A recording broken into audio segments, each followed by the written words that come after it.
Empezó el trámite de juicio político en contra del presidente del Consejo de la Judicatura, Mario Godoy. Las comparecencias empezarán la próxima semana. La Comisión de Fiscalización inició el trámite de juicio político contra el presidente del Consejo de la Judicatura, Mario Godoy. El presidente de esa mesa legislativa, Ferdinand Álvarez, denunció amenazas recibida por parte del equipo de una autoridad aquí en el país, que tenga cuidado con lo que hago en el juicio político, porque si no, su jefe le lanzaría toda la maquinaria mediática y todos los medios que él tiene en su rol de pago. No les tengo miedo. Luego de esa denuncia, los asambleístas del correísmo pidieron que 2 legisladores de la Comisión de Fiscalización se excusen de participar en el juicio político contra Mario Godoy por un supuesto conflicto de intereses. Asambleísta García, trabajó la señora María Dolores Vintimilla en la corporación jurídica de su padre. Los hechos que usted alega en relación a mi padre y a la señora Vintimilla se remontan al año 2017 hasta el año 2020. 5 años atrás, cuando el señor Godoy no era presidente del Consejo de la Judicatura, cuando la señora Vintimilla no era abogada del delincuente Servio Cerdán. Nos está diciendo el legislador Nango que su hijo no trabaja en el Consejo de la Judicatura actualmente y que no existe conflicto de intereses. He pedido una certificación al Consejo de la Judicatura de aquí de Quito y a la Delegación Provincial de Pastaza, en la cual certifica que mi hijo no trabaja ahí. Trabajaba, sí, pero él entró por su propio mérito y entró antes de que yo sea asambleísta. Un poco más de un mes duraría el trámite de juicio político en contra de Mario Godoy. Hasta este momento, en ADN y la Revolución Ciudadana encuentran elementos necesarios para que ese proceso continúe. Se trata también de sustentar con documentos. Yo personalmente me quedé insatisfecho. Y al quedarme insatisfecho voy a ahondar en los temas que creo que se tiene que ahondar. Durante su informe de rendición de cuentas en el Pleno de la Asamblea Nacional, Mario Godoy se refirió al tema. Dijo que fue él quien pidió que la Fiscalía investigue una supuesta presión a un juez para favorecer a un narcotraficante serbio. Las cuales se puso el conocimiento de los hallazgos identificados y se emitieron las recomendaciones correspondientes. Entre las personas que serán invitadas a comparecer están el expresidente de la Corte Nacional de Justicia, José Swing, y el juez que denunció esas presiones y entregó audios, Carlos Serrano. Por su parte, el Colegio de Abogados de Pichincha solicitó la renuncia del presidente del Consejo de la Judicatura, Mario Godoy, mediante una pancarta en los exteriores de sus instalaciones. El Colegio de Abogados de Pichincha tomó una postura clara y pidió formalmente, mediante un comunicado, la renuncia de Mario Godoy a la presidencia del Consejo de la Judicatura. Resulta altamente cuestionable el proceso de designación del doctor Mario Godoy, que se inició con la inclusión de su nombre en una terna presentada por el entonces presidente de la Corte Nacional de Justicia, doctor José Suignagua, sin que se evidencie la realización de verificaciones rigurosas de inodiedad ética y profesional. Esta situación ha contribuido de manera directa a la actual crisis institucional y derivó en posterior renuncia de dicha autoridad. Pero esto no quedó simplemente ahí. La agremiación de juristas de Pichincha instaló una pancarta en los exteriores de su edificio con un mensaje claro en contra de Mario Godoy, solicitándole que renuncie a su cargo. Porque la institucionalidad judicial cada vez está por los suelos y no responde solo a los abogados, responde aquí justamente a las cortes, a los notarios, a los auxiliares, a los jueces, a los tribunales y todo. Porque esa es la conformación de la justicia y esa credibilidad que ha perdido por unos cuantos personajes que efectivamente se quieren favorecer. Hoy por hoy, Mario Godoy enfrenta un proceso de juicio político en la Asamblea Nacional y desde diferentes sectores se plantea que debe renunciar al cargo y defenderse de las acusaciones que se han hecho en su contra. Marco Rodríguez fue posesionado como presidente encargado de la Corte Nacional de Justicia junto al juez Alejandro Arteaga, quien actuará como subrogante. En su primera intervención pública, Rodríguez destacó la importancia de la independencia judicial y se solidarizó con el juez Serrano por las presuntas presiones de un exdirector de la Judicatura. Señaló además que es momento de transformar la justicia del país. Un pedido ciudadano que dijo guiará su gestión mientras permanezca en el cargo actual. Y precisamente Marco Rodríguez, nuevo presidente encargado de la Corte Nacional de Justicia, durante su trayectoria como juez estuvo a cargo de varios procesos por corrupción que derivaron en sentencias. Este miércoles 14 de enero, Marco Rodríguez fue electo como nuevo presidente encargado de la Corte Nacional de Justicia. El acto formal de su posesión se llevó a cabo este jueves en el auditorio de esta máxima Corte Ordinaria del Ecuador. Rodríguez, en su primera intervención, puntualizó la importancia de la independencia judicial. Que ningún juez, ninguna jueza de la patria tenga miedo, tenga temor, sino que obedezca únicamente a la Constitución, a la ley y a tratados internacionales de derechos humanos. Marco Rodríguez, en el sector de la justicia, tiene una amplia trayectoria. Desde el 2017 ingresó a la Corte Nacional de Justicia. Ha sido presidente de la Corte Provincial de Justicia de Pichincha. Además, ha integrado tribunales en casos emblemáticos como el caso Sobornos, Odebrecht, Reconstrucción de Manabí, Metástasis y otros. Rodríguez, en su carrera, ha estado al frente de tribunales que resolvieron casos que marcaron jurisprudencia y que tuvieron impacto en la lucha contra la corrupción y el crimen organizado. Pero también hay otros en los cuales no ha tenido el mismo reconocimiento. Una de las críticas fue el fallo en el 2018, en donde se revocó la sentencia que mantenía a José Luis Zambrano alias Rasquiña, cabecilla de los choneros. La decisión se basó en una supuesta nueva prueba que generó cuestionamientos sobre criterios de revisión y otros riesgos que pudieron existir. Pero también está el caso de los helicópteros DRUF. Fue miembro de la Sala Penal, en donde se determinó que la apelación fiscal al sobreseimiento del caso de los DRUF había caducado, lo que dejó en firme el cierre del proceso en contra de los 18 implicados en esta causa.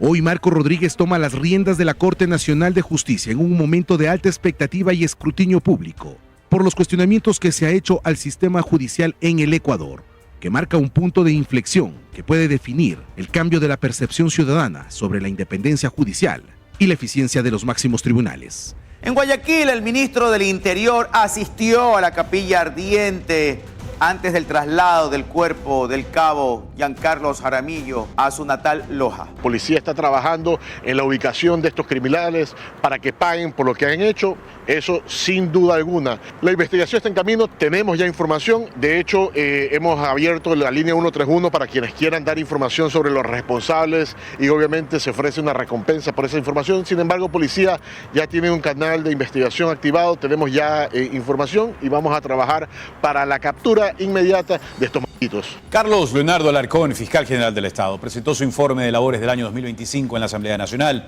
Explicó que es necesario vincular a más fiscales y equipos de trabajo a la gestión de la institución para cubrir la demanda existente.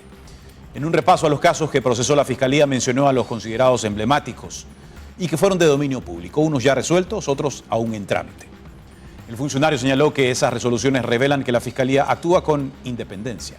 Casos como Plaga, Pampa, Metástasis, no son solo nombres de expedientes, son la evidencia de que la Fiscalía General del Estado no cede ni cederá frente a la criminalidad que se ha infiltrado en el sistema.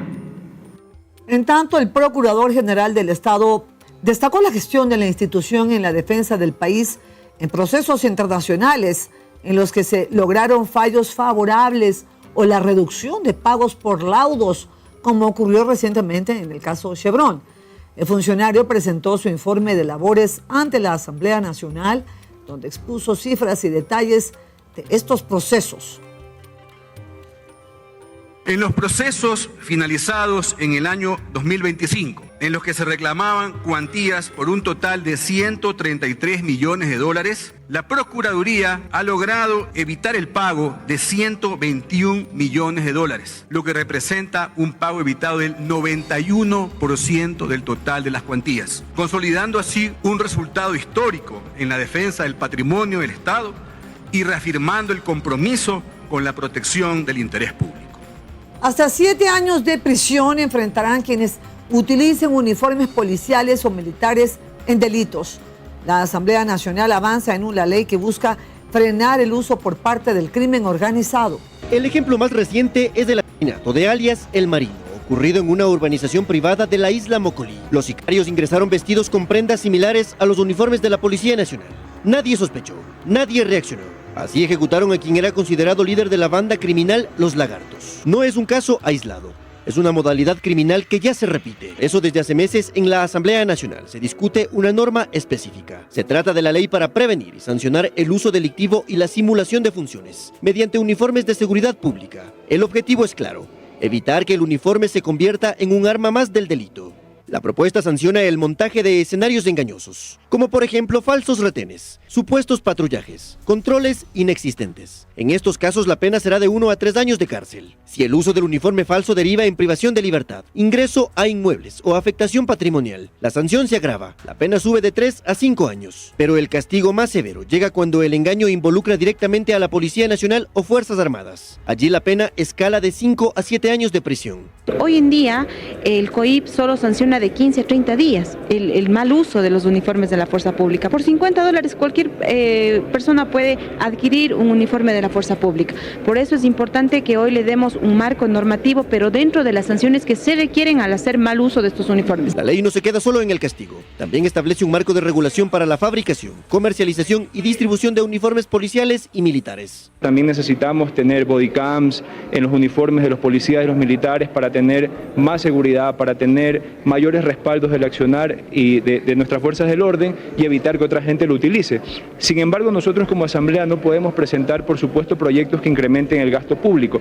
Por ello, el enfoque central de este proyecto es justamente en la parte normativa, en la parte regulatoria. Las cifras respaldan la urgencia. Solo en 2024 se registraron aproximadamente 1.230 denuncias relacionadas con la falsificación y mal uso de uniformes para cometer delito.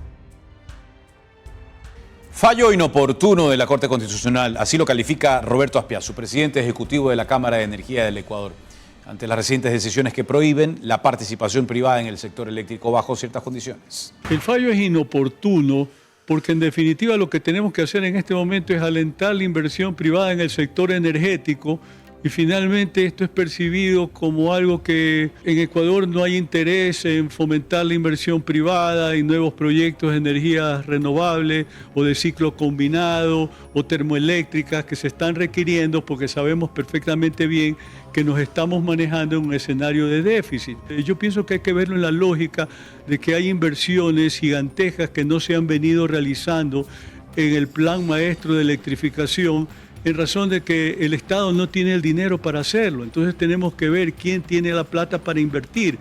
Y Banecuador proyecta colocar más de 700 millones en créditos productivos este año. Cuenta con una línea dirigida a pequeños y medianos negocios turísticos para que autogeneren energía limpia. Como parte del impulso para que el sector privado genere su propia energía, especialmente a través de fuentes renovables, Banecuador ha creado una línea de crédito. Nosotros tenemos un plan con la Subsecretaría de Turismo que tiene registrados alrededor de 30.000 establecimientos turísticos entre medianos y pequeños. A esos establecimientos les vamos a poner paneles solares, entre 20 y 40 cada uno, más medidor bidireccional, de manera que la energía que viene del sol sea contabilizada en la cuenta del pequeño o mediano establecimiento turístico. Es un ganar-ganar, describe Eduardo Peña, presidente del directorio. Ejemplo, en el Malecón de Salinas hay un restaurante que se llama Mar y Tierra. Él paga alrededor de entre 500 y 600 dólares mensuales de luz. Si a ese restaurante nosotros instalamos 30 paneles y le ponemos un medidor bidireccional, esa cuenta de 500 o 600 se le va a hacer menos de 100, se le va a hacer entre 50 y 80 dólares. Con la diferencia, léase 400 o 500 dólares, él empieza a pagarnos el crédito. Ese crédito lo va a pagar entre 2 años y medio y máximo 3 años. Incluso Banecuador planea colocar paneles solares en sus propias oficinas como parte de un proceso de modernización institucional. Varias agencias han sido remodeladas para mejorar la experiencia de los usuarios, optimizar la atención y fortalecer la eficiencia operativa. Este enfoque se da tras un año clave para la institución. En el mes de diciembre llegamos a colocar 71 millones de dólares, cosa que no había pasado nunca en la historia de Banecuador. En los últimos, ¿qué será? Tendrá Banecuador 10, 12 años. Nunca habían colocado un monto como 70 millones en un mes. Eso habla de una gestión mucho más eficiente. Colocamos 638 millones de dólares en el transcurso del año 2025. Esperamos acercarnos a los 700 millones o superar los 700 millones de dólares en el 2026. Habrá, anunció Peña, hasta reducción en ciertas tasas como la del crédito Violeta dirigido a mujeres emprendedoras. A este crédito hoy le vamos a disminuir la tasa a 13%. Es decir, nos ha ido tan bien que hoy podemos incluso prestarle una mejor tasa debido a la que la siniestralidad ha sido excepcional. Solo en ese segmento se ha colocado ya 87 millones de dólares. En créditos a pymes otros 120 millones y se proyecta llegar a 150 en 2026, apostando al crecimiento económico nacional. Y es que energía limpia, crédito productivo y resultados es la hoja de ruta que el Banco de Desarrollo Social del Estado se ha trazado. El sector pesquero del país se proyecta con nuevas normas para la producción y exportación. Conozcamos en qué consiste.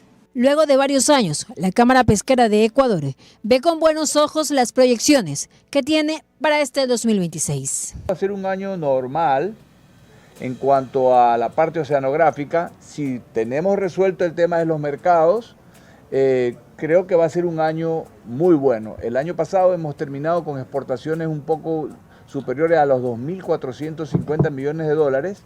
El año ha sido excelente. El mar se ha enriquecido, hemos tenido aguas frías siempre son mucho mejores que las aguas calientes. Está muy bien y está llegando a temperaturas, si bien cierto más elevadas, pues son las temperaturas adecuadas que permite mayor tasa de crecimiento de los peces, mayor reproducción, mayor sobrevivencia. O sea, en la pesquería como tal, yo creo que no debería haber ningún impacto natural, es al revés, es positivo.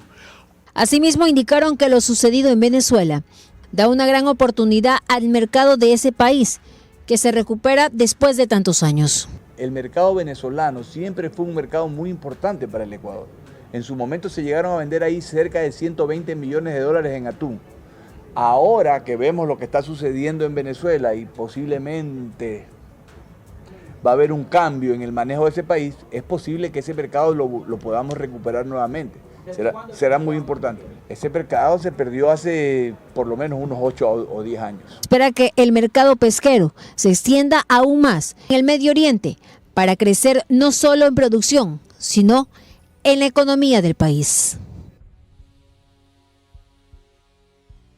Y el gobierno nacional respaldó la suscripción del acta transaccional de la empresa eléctrica regional norte, Emel Norte.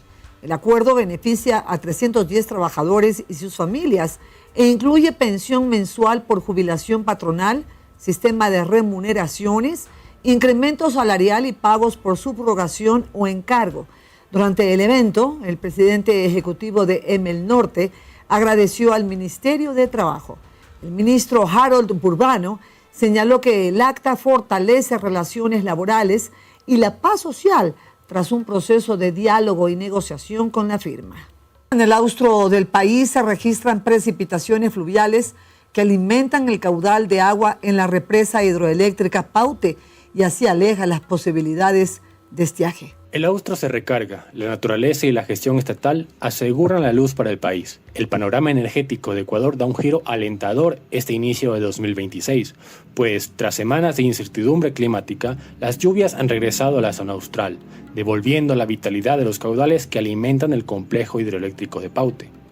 Gracias a la llegada de estas precipitaciones y a la estratégica planificación del gobierno nacional, el fantasma de los cortes eléctricos comienza a desvanecerse, pues, según los informes técnicos de la Red Hidrometeorológica de Tapa, confirman que los ríos Tomebamba, Yanuncay, Tarqui y Machángara han recuperado sus niveles normales.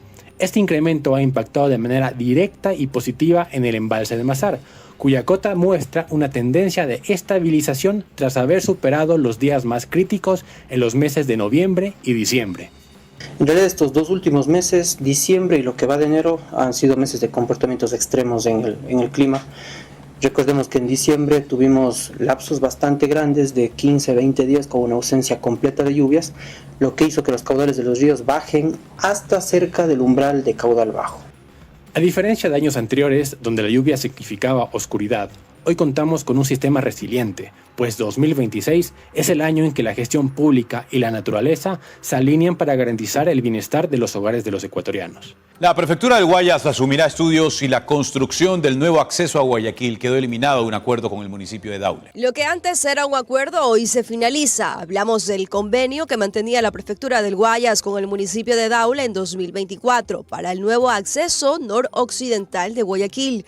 En ese entonces el cabildo de esa jurisdicción aportaría con $1 millón para estudios. Esto entiendo que impidió tener recursos de disponibilidad al municipio de Daule, por lo tanto hemos dado por terminado ese convenio, sabiendo que a pesar de la dificultad, a pesar de que los recursos son escasos, esta es una necesidad imperiosa para el desarrollo de la provincia del Guayas. Por lo tanto, sí hemos tomado la decisión para que con presupuesto 2026 haremos una inversión de aproximadamente $650.000 para determinar los estudios del nuevo acceso a Guayaquil. La realidad de esta zona es que cada vez que hay un suceso en la penitenciaría o un siniestro de tránsito en la vía Daule, no hay otro acceso directo para ingresar a Guayaquil. Son precisamente por estas necesidades urgentes que se prioriza la obra y se asumirá el costo completo desde la prefectura. Consideramos que hoy ya hay una vía de acceso, hay un puente que tendríamos que hacer sobre el río Daule, que ahora mismo no existe. Ese puente es un puente que me parece que es un puente bastante grande, de 250 metros, es un puente grande, que en su momento habrá que pensar también, los estudios nos van a determinar los tipos de vías, cuántos carriles se necesita en virtud del tráfico de carga que tendrá y adicionalmente eso, los tiempos de ejecución y cuánto aproximadamente será el presupuesto referencial de esta nueva vía de acceso. Una vez culminada la obra, se espera primero el descongestionamiento vial de la Aurora hacia la T de Daule y la avenida León Febres Cordero. Asimismo, se pretende levantar una ruta alterna cuando se presenten novedades en las zonas de las prisiones de la urbe en ese sector. El alcalde del cantón Daule, Wilson Cañizares, habló también sobre esta solución vial, manifestando que tras reuniones con la prefecta del Guayas se firmó un convenio para llevar a cabo este proyecto. Sin embargo, durante 6 meses no se han cumplido los acuerdos. Firmamos el convenio el 16 de julio del 2024 en el que el municipio de Daule se comprometía a dar de su presupuesto $1 millón para el pago de los estudios. Pasaron 6 meses que pensábamos que se iba a hacer la parte correspondiente, precontractual, concurso público, adjudicación, contrato. Ahora se nos envía un documento donde dice, o se nos da a entender que por incumplimiento se debe hacer la terminación por mutuo acuerdo, lo cual no estamos en contra, porque es una obra que le compete netamente al Consejo Provincial. Donald Trump recibió este jueves a María Corina Machado en la Casa Blanca. Washington se convirtió este jueves en el epicentro de la reconstrucción política de Venezuela. En un encuentro privado y cargado de simbolismo, el presidente Donald Trump recibió a María Corina Machado, líder fundamental de la transición y reciente Premio Nobel de la Paz, para definir el futuro de una nación que comienza a caminar sin la sombra del chavismo tras la histórica captura de Nicolás Maduro. La reunión, celebrada en la intimidad del comedor de la Casa Blanca, marca el reconocimiento definitivo de Machado como la arquitecta de la nueva democracia venezolana. Se discutió la reconstrucción de las instituciones y el manejo de una crisis social que aún palpita. Mientras ambos líderes conversaban, los efectos de este nuevo orden se sentían en las calles de Venezuela. El Foro Penal confirmó la liberación de 84 presos políticos, un gesto que, aunque impulsado por la inercia del régimen tras la detención de su cabecilla, es leído como una victoria de la presión internacional y el liderazgo de Machado. Si bien el compromiso de Trump con la realización de elecciones libres es absoluto, la Casa Blanca ha evitado fijar un calendario inmediato, priorizando la estabilización del Estado y la desarticulación de las estructuras criminales que quedaron tras la caída de Maduro. Tras salir de su reunión privada con el mandatario en la Casa Blanca, María Corina Machado envió un mensaje contundente que marca el inicio de una nueva etapa para el país. Sepan que contamos con el presidente Trump para la libertad de Venezuela. Al final de la jornada, la líder venezolana se trasladó al Capitolio para una sesión estratégica con figuras clave del Senado de los Estados Unidos. Esta reunión, con los senadores Rick Scott, Ted Cruz y Bernie Moreno, que es el primer colombiano estadounidense en el Senado, consolida el apoyo legislativo a la transición venezolana. La Asamblea Nacional inició una investigación sobre un presunto financiamiento del llamado Cártel de los Soles a la Revolución Ciudadana. La Comisión de Transparencia analiza el caso. Legisladores oficialistas señalaron que el objetivo es aclarar el origen de fondos y de la oposición lo niega. ADN activa investigación sobre financiamiento de campaña electoral presidencial de Luisa González. La comisión reunida este 14 de enero de 2026 ordenó que se pida información al CNE sobre los reportes presentados por la RC respecto de la campaña electoral. La Comisión de Transparencia, Participación Ciudadana y Control Social de la Asamblea Nacional pedirá información al Consejo Nacional Electoral respecto del financiamiento de la campaña electoral del movimiento político Revolución Ciudadana. La mesa presidida por la oficialista Diana Jacome dio inicio a un proceso de fiscalización sobre hechos relacionados con el presunto financiamiento irregular de la organización política Revolución Ciudadana. Este proceso de investigación se abre a 3 días de que el movimiento político de la Lista 5 instale su convención nacional en la ciudad de Manta, provincia de Manabí, donde designará a la nueva mesa directiva. La información que será requerida al CNE se relaciona con los informes, registros y documentación sobre el origen, legalidad, trazabilidad y control de aportes y gastos de campaña. La presidenta de la comisión dijo que el inicio de esta fiscalización no es ninguna persecución, sino de transparentar y dar respuesta a los ciudadanos acerca del origen y destino de los fondos públicos. No es cosa menor que en el caso de Arroz Verde, en el caso Metástasis, se hayan revelado grandes esquemas de aportaciones a campañas políticas, no solamente de contratistas del Estado de aquel momento, sino también del narcotráfico, y eso deja en entredicho la transparencia en financiamientos electorales, apuntó Jacome. La investigación sobre el origen del financiamiento de la campaña electoral del movimiento Revolución Ciudadana fue dispuesta por el Consejo de Administración Legislativa, tras una resolución tomada el pasado 5 de enero, luego de la detención del exmandatario Nicolás Maduro por parte de Estados Unidos. En el texto, el CAL expresó su rechazo frente a cualquier forma de encubrimiento, relativización o silencio político respecto de las organizaciones criminales transnacionales que operan desde el poder en Venezuela, cuyas acciones han tenido impactos directos en el Ecuador, reflejados en la expansión del narcotráfico y el fortalecimiento del crimen organizado y el incremento de desplazados forzados de la población, con graves afectaciones a la seguridad, el orden público y la paz social del país. En el mismo texto dispuso a la Comisión de Transparencia, Participación Ciudadana y Control Social a fin de que, en el marco de sus competencias, inicie el proceso de fiscalización correspondiente sobre los hechos puestos de conocimiento relacionados con el presunto financiamiento de la organización política Revolución Ciudadana y requerir información a las instituciones de control que estime pertinentes y de manera específica al Consejo Nacional Electoral, para que remita informes, registros, reportes y documentación vinculada al origen, legalidad, trazabilidad y control de aportes, gastos y reportes de campaña conforme a la normativa aplicada.